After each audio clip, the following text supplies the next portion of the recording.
croit souvent que le silence est vide, qu'il est l'absence de bruit. Mais pour moi, le silence a toujours été une salle d'attente. Moi, c'est Mathias. Et pendant longtemps, j'ai été le spectateur de ma propre vie. Vous voyez ce garçon au fond de la classe, celui qui ne lève jamais la main, qui regarde par la fenêtre? C'était moi.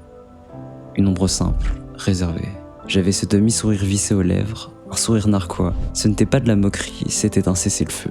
Une barrière diplomatique pour survivre dans une maison où l'air était électrique. Entre les disputes de mes parents et l'exigence glaciale de mon père, j'ai appris très tôt que la parole était dangereuse. Alors j'ai appris à me taire, à observer, à décortiquer le théâtre des autres pour ne pas avoir à jouer dans le mien. Je regardais les autres vivre, en attendant mon tour. Mais mon tour n'est pas venu comme prévu. Il est arrivé par une fracture. J'avais 8 ans. À 8 ans, le temps est censé être une boucle infinie. C'est l'âge où on est censé croire que l'été dure éternellement. Mais moi, j'ai vu la fin du film avant le début. J'ai ressenti dans ma chair la finitude des choses. Cette sensation vertigineuse que nous avons tous une date de péremption invisible gravée sur le front. Je me sentais différent. Pendant que les autres vivaient l'instant, je me posais cette question obsédante, trop lourde pour mes épaules d'enfant. À quoi ça sert de vivre si tout va s'éteindre?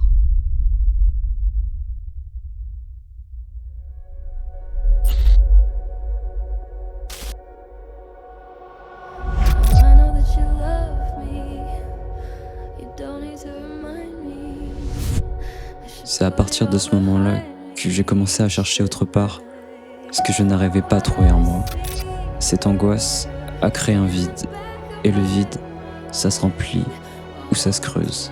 J'ai commencé par vouloir disparaître, littéralement. Je suis entré en guerre contre la matière, l'anorexie, devenir invisible pour ne plus souffrir. Puis la peur a changé de camp. J'ai voulu prendre de la place n'importe comment. J'ai mangé, j'ai grossi, j'ai perdu le contrôle. Mon corps était un brouillon que je raturais sans cesse. Trop maigre, trop gras, j'étais prisonnier dans ma propre peau. La réponse est venue du fer. Ça a commencé à 12 ans, entre 4 murs, avec un sac à dos rempli de livres et une rage que je ne savais pas où mettre. Puis la salle de sport est devenue mon terrain de vérité. Ici, pas de faux semblants, juste la gravité. La fonte est la seule chose qui ne ment jamais. 100 kilos pèseront toujours 100 kilos. Cette brutalité me rassure. La brûlure de l'effort, la congestion, c'est le seul interrupteur capable d'éteindre le vacarme dans ma tête. J'ai arrêté de subir mon corps pour commencer à le forger. Chaque répétition était une brique de plus vers la seule chose qui me manquait, la confiance.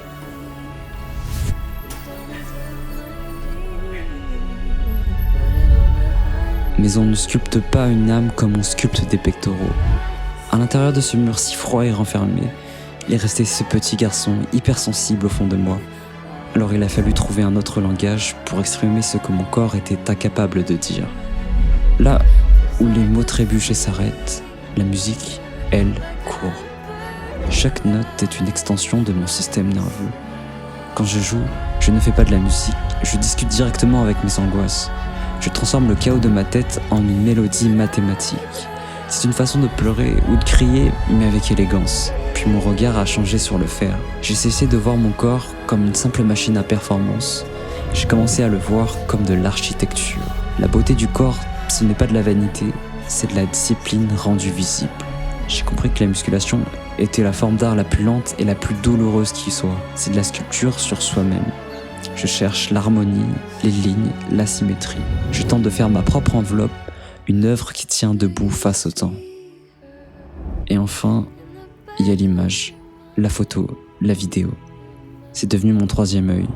C'est ma réponse ultime à ce minuteur qui tourne dans ma tête depuis mes 8 ans. L'appareil photo, c'est la seule machine capable d'arrêter le temps. Quand je cadre, quand je capture une lumière ou un regard, je vole un instant à la mort. Je le rends éternel. Je ne me contente plus de subir la réalité, je la recompose, je la sublime. C'est par ces prismes, le son, la forme, l'image, que je parviens enfin à retranscrire ce que je suis. Le 9 février dernier, le compteur a affiché 18 ans. Pour beaucoup, c'est le début de la liberté.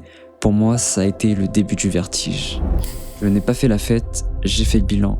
et le bilan m'a terrifié. J'ai cette impression constante d'être en retard, de ne pas être assez.